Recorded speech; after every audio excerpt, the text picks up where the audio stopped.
Assalamualaikum warahmatullahi wabarakatuh. Bertemu dengan saya Titik Sianingsih di channel 3 Kantata. Pada kesempatan kali ini saya akan membahas soal uji kompetensi kenaikan jabatan atau UKJJ kompetensi teknis. Silakan disimak. Soal nomor 1. Dalam menyusun instrumen penilaian tertulis harus memperhatikan hal-hal sebagai berikut, kecuali A. Materi, B. Bahasa, C. Relevansi, D. Kaidah penulisan, E. Konstruksi. Jawaban untuk soal nomor 1 adalah C.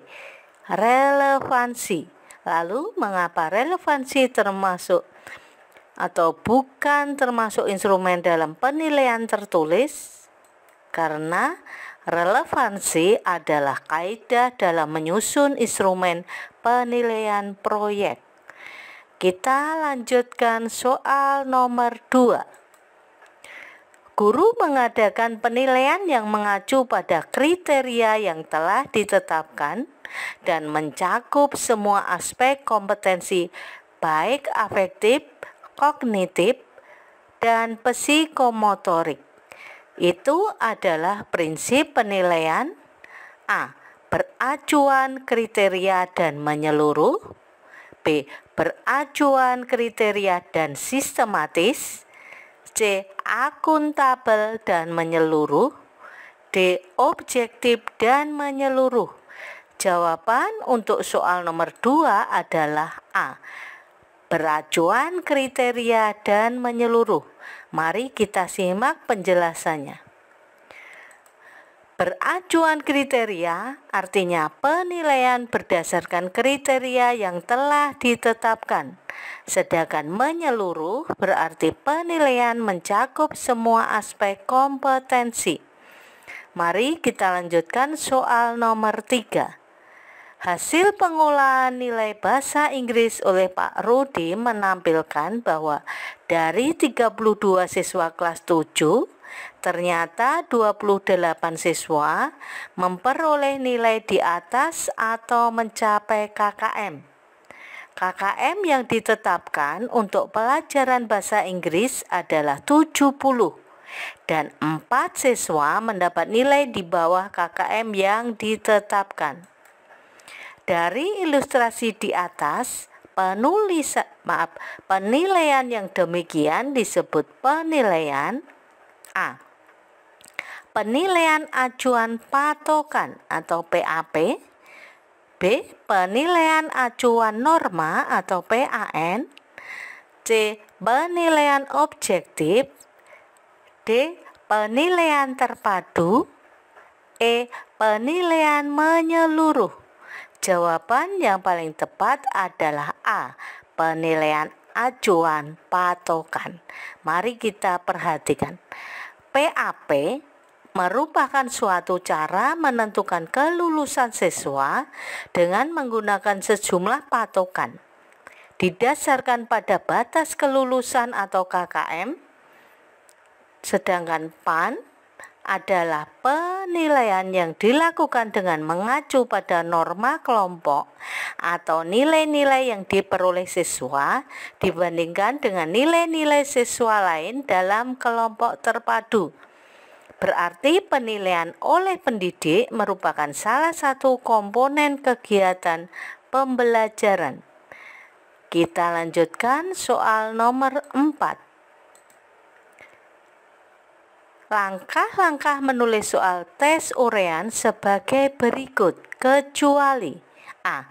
Melakukan analisis KI dan KD serta indikator, B. Mendefinisikan tujuan-tujuan pembelajaran dan lingkup bahan ajar yang mestinya diungkap, C. Menyusun kisi-kisi, D. Membuat atau menulis soal, E. Membuat pedoman penskoran atau pedoman penilaian. Jawaban yang paling tepat untuk soal nomor 4 adalah A. Mengapa jawabannya A? Mari kita lihat langkah-langkah secara lengkap. Jadi langkah-langkah menulis soal tes uraian diantaranya mendefinisikan tujuan-tujuan pembelajaran dan lingkup bahan ajar yang mestinya diungkap. Kemudian menyusun kisi-kisi. Kemudian membuat atau menulis soal sekaligus dengan kunci jawaban. Kemudian mengorganisasikan tes menurut tipe-tipe soal yang dibuat. Selanjutnya membuat petunjuk pengerjaan soal dan pansekoran. Berikutnya mengadakan uji coba dan yang terakhir merevisi soal. Kita lanjutkan soal nomor 5. Pernyataan yang betul untuk tes formatif adalah A. Nilai maksimum adalah nilai jumlah adanya soal. B. Nilai minimum adanya adalah sejumlah adanya soal. C. Nilai maksimum butir soal benar adalah 1.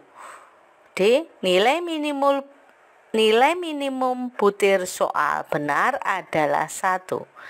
Jawaban yang paling tepat untuk soal nomor 5 adalah C. Nilai maksimum butir soal benar adalah 1. Ya, kita lihat apa itu tes formatif. Tes formatif dimaksudkan untuk memantau sampai sejauh mana peserta mencapai kemajuan belajar. Kemajuan belajar dinilai dari perkembangan siswa menguasai setiap indikator kompetensi. Indikator butir soal yang benar kita nilai 1, yang belum benar kita nilai 0. Maka nanti akan terlihat kompetensi yang belum tercapai. Ya, demikianlah pembahasan soal UKKJ kompetensi teknis. Semoga bermanfaat dan jangan lupa menonton atau menyimak video ulasan soal UKJ lainnya. Akhir kata, wassalamualaikum warahmatullahi wabarakatuh.